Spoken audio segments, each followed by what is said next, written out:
If you have a problem with feminism, Islam will fix it. If you have a problem with your wife not obeying you, Islam will fix it. Islam fixes a lot of the problems that men are currently facing. Yeah. The problems we're discussing on this show, Islam fixes all of them, right? That's the first thing about Islam.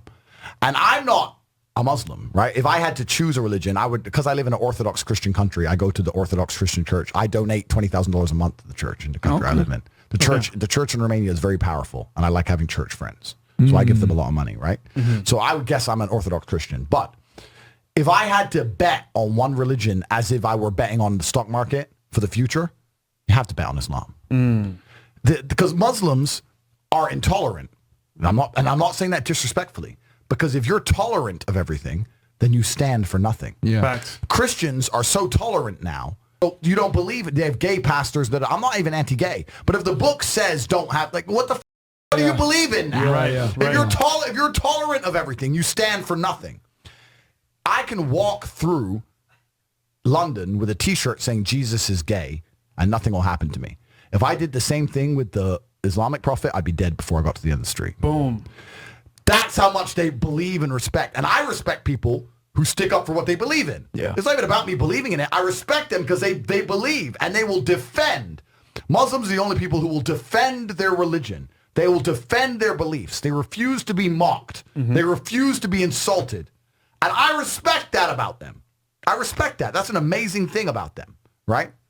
And the third point is, and I've been all around the world, some of the best countries in the world today are the first world Muslim nations. Yeah. Qatar, you can go to Qatar, you can fall asleep with $1 million on your lap in the middle of the street. Nothing's going to happen to you. Saudi Arabia as well. You can go to Saudi, nothing will happen to you. You can go to Dubai, UAE, nothing's going to happen to you. They leave their cars parked with the keys inside. It's so safe. Yeah. Wow. Yeah. It's so safe. Women, everyone's married. Every woman obeys her husband. Every single woman has 4, 5, 6 kids. Big families. All the things we're talking about, all the problems we have here, right? They've got none of that. None of it. Because of Islam. Islam keeps society in the role where women obey their man. Women have children. Women have big families. Women are exceptionally happy to do so. Yeah. Society is functioning. Their population is growing because in most Western countries, the population is declining. Yep. Tim Cass was talking about it today. I was talking. We were 2 showing people have 1 Yeah. kid. Doesn't work.